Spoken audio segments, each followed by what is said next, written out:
On this windy day at the range, we're going to continue on with the sabot testing.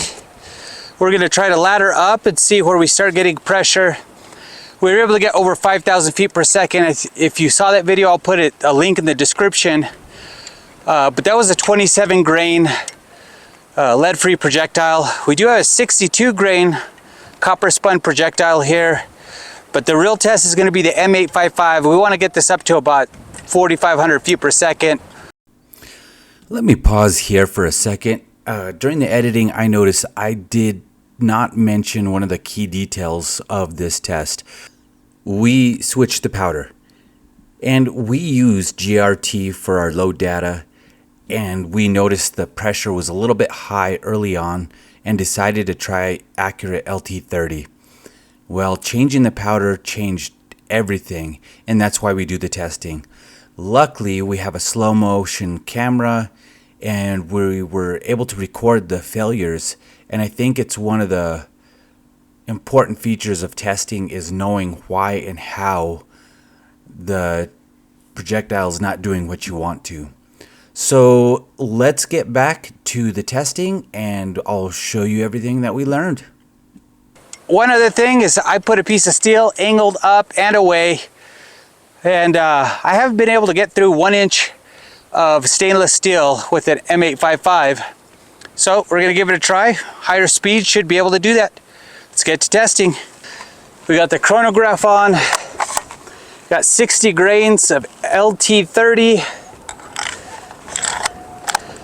We're gonna see, hopefully in the high speed, if it flies straight. Here we go.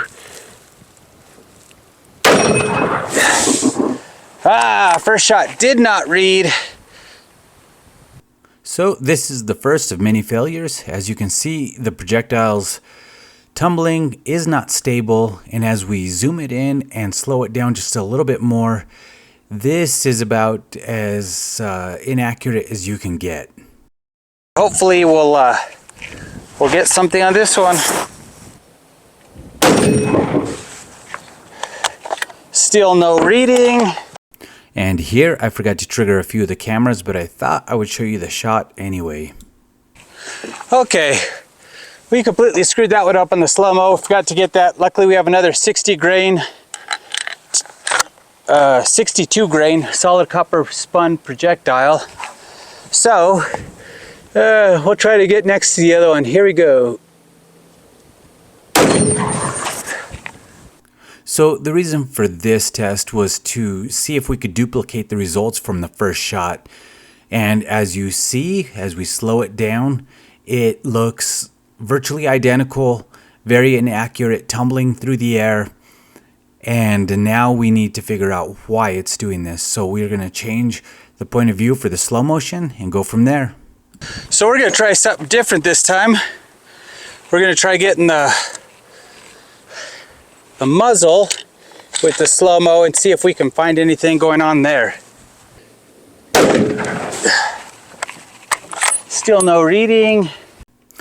So our different perspective gives us different perception, and it's the first one that actually shows us something. As I slow it down, I want you guys to leave a comment in the bottom here if you see what I see, and it's our first clue as to why these projectiles are inaccurate and not flying correct. Now moving on, this next one doesn't give us much because there is quite a bit of flash. There's quite a bit of muzzle flash that just takes up the screen. But if there's something you guys noticed that I missed, again, leave a comment in the description. On to the next one. So this one shows quite a bit. This one I was excited to get. This one I think explains a lot of the problems encountered by switching the powder and the resulting factors. Now by switching the powder, we actually had lower pressures, but it was a faster burning powder with a higher weight projectile. And as you can see, as we zoom in and slow down, the sabot has ripped apart. This is due to the inertia created by the faster burning powder.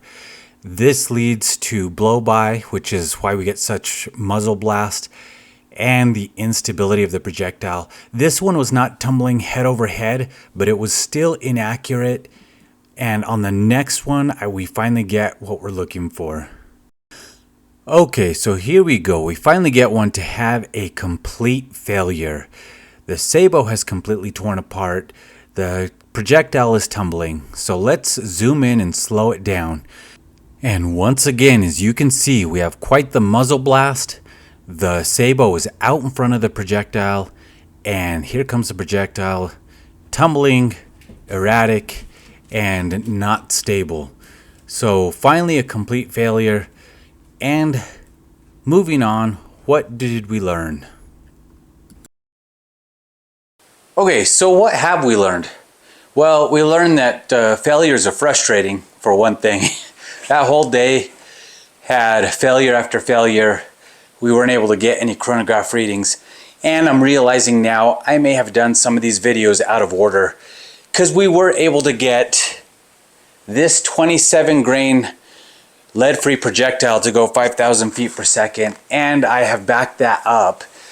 We were also able to get the M855 green tip to go 4,200 feet per second. And by switching the powder, that completely changed all the dynamics. Now, in GRT, we wanted to get more of a 100% burn rate and a higher case fill. And what ended up happening with the LT30 is that we had too much case fill. We probably compressed the powder a little too much. What were the failure methods? Going back to what we ended up having here, this sabot, when it is flying correctly, looks like this. We can recover quite a few of them. In this last set of testing, it was completely blowing it out. There was so much pressure so quickly that it was breaking apart the sabot. At that point, you kind of have something that is either not engaging the rifling, or the inertia is pushing the sabot out before the projectile. But like I stated earlier, we do have a projectile and a load data that is actually really good with these sabots. Sorry about that, I lost the battery. But what I was saying is we do have an accurate loadout to 100 yards in 30-06 with the benchmark, and I'm excited to show that load data. That way, you know, we're doing all this testing so that you don't have to. We have over 6 different loads that we have done, different powders. We're learning case fill and pressures and what works, just so you don't have to. So I hope you guys appreciate it. If you guys have any suggestions or anything else you want to see with this, again, just leave a comment in the description below. I'll go ahead and take a look at all those. And until the next one.